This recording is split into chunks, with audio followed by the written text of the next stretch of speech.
जिथे गाव तिथे आम्ही. गावाकडची बातमी. या हेडलाईन्सचे प्रायोजक आहेत माध्यमिक कन्या विद्यालय तळेगाव दशासर. मोखाड्यात वादळी पावसाचा कहर. घानवळ गावातील घरावरील पत्र उडाली. नमस्कार, आपण पाहत आहात गावाकडची बातमी. मोखाडा तालुक्यात आज झालेल्या जोरदार पाऊस आणि वादळी वाऱ्यामुळे घानवळ गावातील एका गरीब कुटुंबावर मोठे संकट ओढवले आहे. घरावरील पत्र उडून गेल्याने कुटुंबाचे मोठे नुकसान झाले आहे. मोखाडा तालुक्यातील ग्रुप ग्रामपंचायत हिरवे घानवळ अंतर्गत येणाऱ्या घानवळ गावातील रहिवासी रामजी जानू नडगे यांच्या घराचे आज दुपारी सुमारे 2 वाजण्याच्या सुमारास मोठे नुकसान झाले. जोरदार वादळी वाऱ्यासह आलेल्या मुसळधार पावसामुळे त्यांच्या घरावरील पत्र उडून गेली. घटना घडली त्यावेळी घरातील सर्व सदस्य घरात उपस्थित होते. मात्र सुदैवाने कोणतीही जीवितहानी झाली नाही आणि मोठा अनर्थ टळला.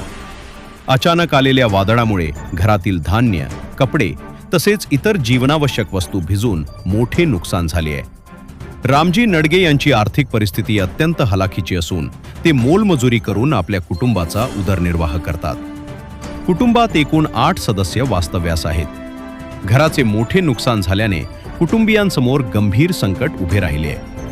घटनेनंतर महिलांना अश्रू अनावर झाले असून शासनाने तातडीने पंचनामा करून आर्थिक मदत व नुकसान भरपाई द्यावी अशी मागणी ग्रामस्थ आणि कुटुंबियांनी केली आहे. गावाकडची बातमीसाठी पालघरवरून आमचे प्रतिनिधी सौरभ कामडी.